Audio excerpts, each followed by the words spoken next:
మహబూబాబాద్ జిల్లాలో దారుణ ఘటన చోటు చేసుకుంది. తొర్రూరు మండలం మాటేడు బొంతుపల్లిలో 20 ఎకరాల మామిడి తోట దగ్ధమైంది.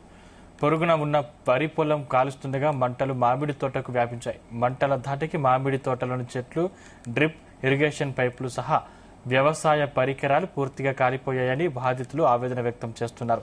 సుమారు 40 లక్షల పంట నష్టం జరిగిందని ప్రభుత్వం తమను నష్టపరిహారం చెల్లించి ఆదుకోవాలని విజ్ఞప్తి చేస్తున్నారు.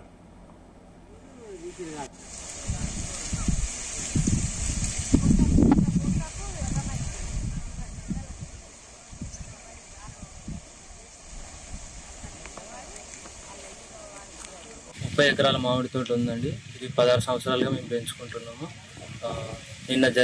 నిన్న ఒక ప్రమాదవశాత్తు అగ్ని ప్రమాదం వల్ల మంట అంటుకొని మేము కష్టంగా పెంచుకున్నది 16 సంవత్సరాలుగా పెంచుకున్నది కంటికి నెప్పలా పెంచుకున్న చెట్లు మొత్తంగా చెట్టు మీద కాయలు కూడా మనకి తీసుకెళ్ళలేదు. మన కష్టం అంతా వృధా అయిపోయింది. మనం 30 ఎకరాలు ఉంటుంది. 1600 పైన చెట్లు ఉంటాయి. మొత్తం గాలిపోయాయి. దీనికి ప్రభుత్వం వారు, ఇక్కడ హార్టికల్చర్ డిపార్ట్మెంట్ వారు, మహబూబాబాద్ జిల్లా కలెక్టర్ గారు స్పందించాలి. మా ఎమ్మెల్యే గారు శశిన్ రెడ్డి గారు, కడియం కావ్య గారు స్పందించాలని కోరుకుంటున్నాం. ఇది మా విన్నపం.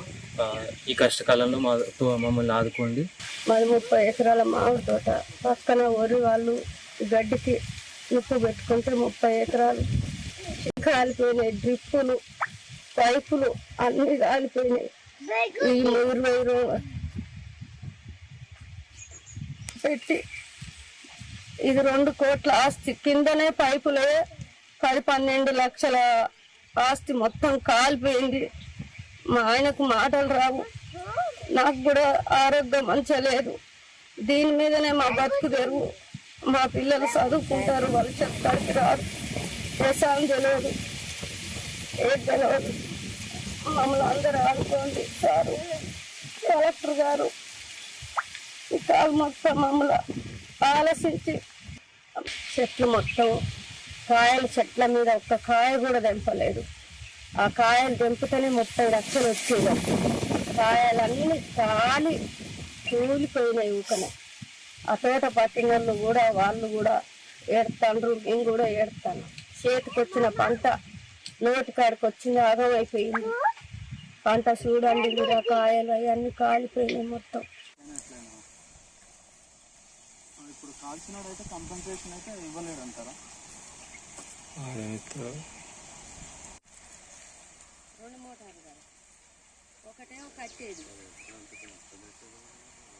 ఓ అన్నీ అదో